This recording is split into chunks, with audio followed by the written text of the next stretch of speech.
দুদকে হাজির হননি সাবেক আইজিপি বেনজির। এটি মোটামুটি জানাই ছিল সবার, তিনি হাজির হবেন না। যদি হাজিরই হতেন তাহলে তিনি সপরিবারে ৪ঠা মে দেশ ত্যাগ করতেন না, সময়ও বাড়াতেন না। সময় বাড়াচ্ছেন মানে তিনি একটু তার একটা অবস্থান সুবিধা করা, এর মাঝে যদি কোনো সরকারের সঙ্গে দেন দরবার করা যায়, লবিং করা যায়, এসব কারণে এই সময় নেয়া। নতুবা তিনি উপস্থিত হবেন দুদকে, দুদকতে বের হবেন, সাংবাদিকরা প্রশ্ন করবেন। দুদকের মুখোমুখি হওয়া, সাংবাদিকের মুখোমুখি হওয়া, এই অবস্থানে এখন বেনজির নেই। এখন দেখা যাক পুলিশ অ্যাসোসিয়েশন কি বলে। তিনি তো দুদকে হাজির হবার দিন হাজির হলেন না, তার জবাব দেওয়ার কথা, তিনি জবাব দেননি। আইনগতভাবেই এগোচ্ছে দুদক, কিন্তু সেই আইনটা মানলেন না সাবেক আইজিপি বেনজির আহমেদ, কিন্তু তার পাশে দাঁড়ানোর আবার অঙ্গীকার করেছে অ্যাসোসিয়েশন। তাদের বক্তব্যটাও এখন দেখার বিষয় যে তাদের অবস্থানটা কি দাঁড়ায়। যাই হোক, খবরে বলা হচ্ছে যে দুদকে হাজির হননি পুলিশের সাবেক মহাপরিদর্শক আইজিপি বেনজির আহমেদ। তিনি 15 দিন সময় চেয়েছিলেন, সেই বাড়তি 15 দিনের শেষ দিন আজ রোববার। দুদক সূত্র বলে আজ বেলা 1:45 পর্যন্ত বেনজির আহমেদ দুদকে যাননি। সকাল 10টায় তার হাজির হবার কথা ছিল।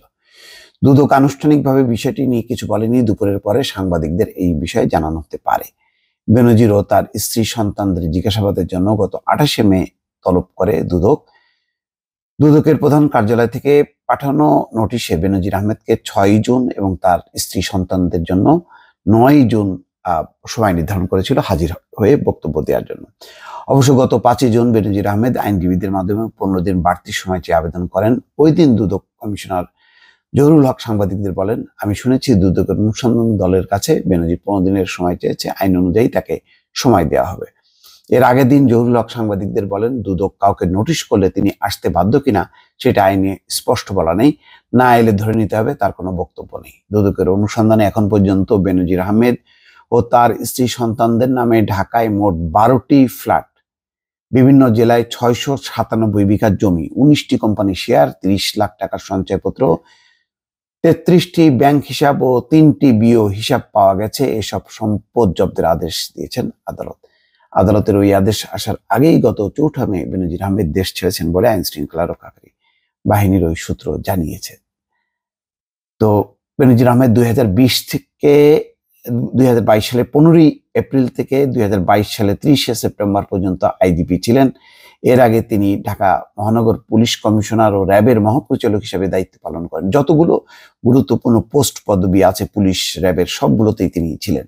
মানবাধিকার লঙ্ঘনের অভিযোগে 2021 সালের ডিসেম্বরে র্যাবের 7 কর্মকর্তার উপর নিষেধাজ্ঞা দেয় যুক্তরাষ্ট্র। ওই সময় র্যাবের দায়িত্বে থাকা কর্মকর্তাদের পাশাপাশি ওই বাহিনীর সাবেক কর্মকর্তাও নিষেধাজ্ঞার আওতায় ছিলেন, যার মধ্যে বেনজির আহমেদও ছিলেন।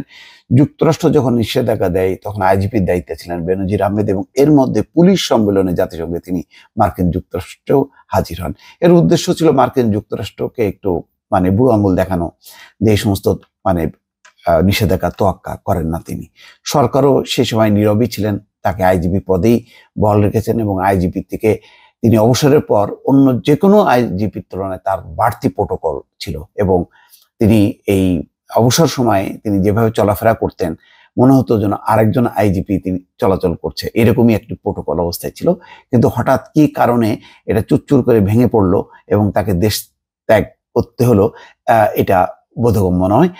এটা নিয়ে বেশ গভীর রহস্য আছে এবং নানামুখী সরকারের ভেতরে দ্বন্দ্ব সংঘাতের কথা বলা হচ্ছে।